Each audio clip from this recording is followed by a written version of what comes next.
Jurassic Park is one of the best movies ever made. The setting, the effects, the characters, the music, and even the message. Which is what I want to talk about in this video.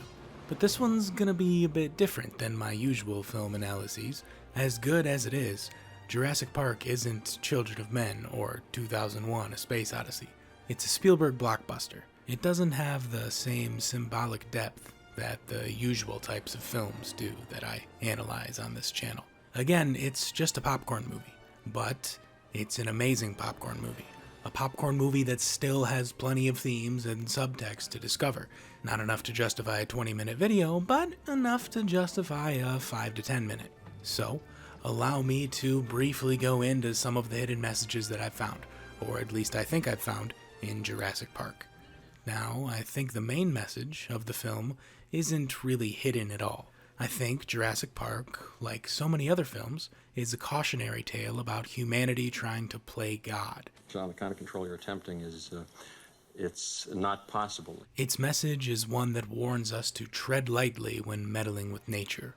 The park and its creator, Hammond, represent this meddling, where Jeff Goldblum's character kind of represents the opposite. He represents caution. Listen, if there's one thing the history of evolution has taught us, it's that life will not be contained. Life breaks free, it expands to new territories, and it crashes through barriers painfully, maybe even dangerously. Hammond may think that he can control the forces of nature, that he can control life, but life, finds a way. Humans often venture into territories they don't understand and therefore cannot predict or control, but due to their lust for legacy or wealth, they venture anyways. Now, there are plenty of clues to this message throughout the movie, even more so in its sequel, Lost World, but I really don't see a point in bringing any of these up because it's obvious. This message really doesn't interest me that much. What interests me about this film isn't what it says about the differences between man and nature. What I like here is how the film acknowledges our similarities, when the film hints at the fact that humanity is just another aspect of nature. For instance, we see that the park is playing around with ancient mosquitoes. We learn that the park is utilizing the blood found in these bloodsuckers. Well, right after this scene, Hammond calls this guy a blood-sucking lawyer.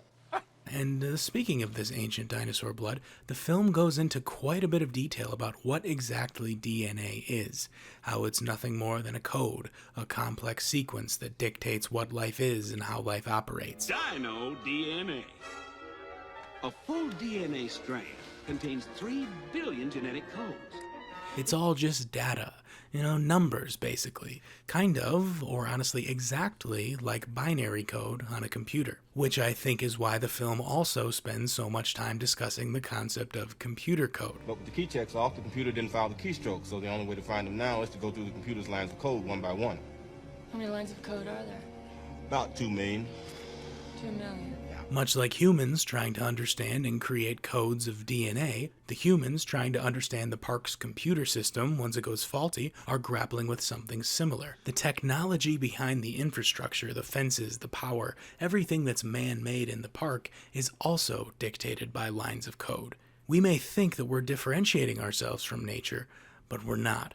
Man may have metal and machines, but at the end of the day, we aren't that much different from nature. And the film shows this beautifully with one of its messages that I think is its most important.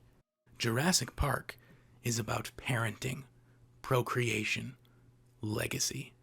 The one thing that defines all of life is that it wants to make more of itself. This includes humanity.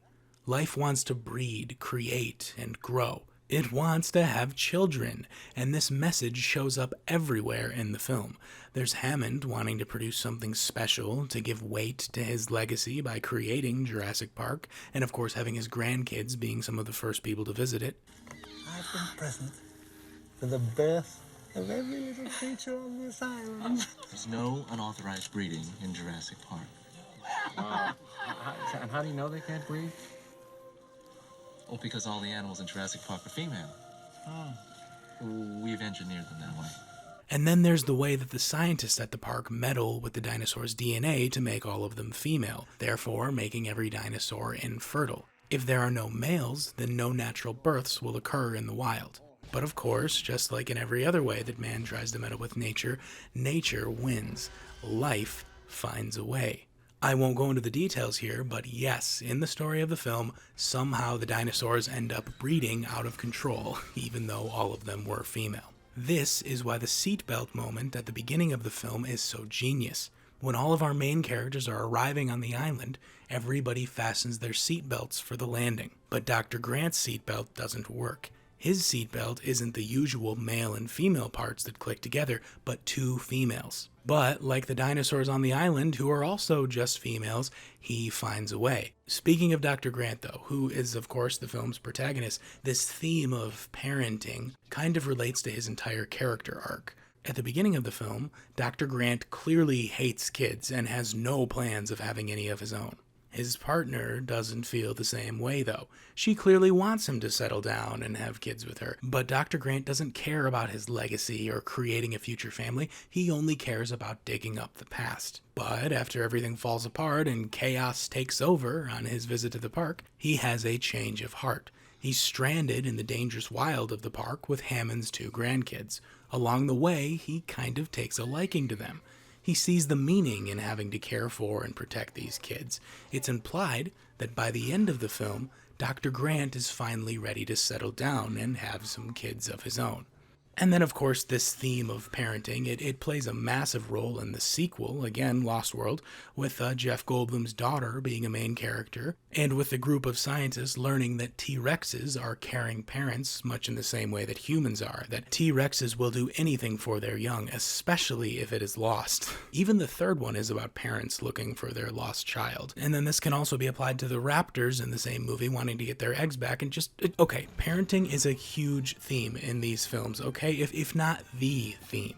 So there you go. There's some stuff about Jurassic Park that maybe you didn't notice. You know, Jurassic Park is about humans trying to play God by manipulating nature, but it's also about those humans just being an aspect of nature. Life wants to breed and expand, and so do we. I could go way more into detail about this, but I want this video to be short. I'll leave finding more examples of these themes up to you, because let me tell you, this film is full of them. So be on the lookout the next time you watch, which should be soon, because it's like really good. It's like a perfect movie. Like, my God, it's great. I forgot how good it was. All right, I've rambled enough though.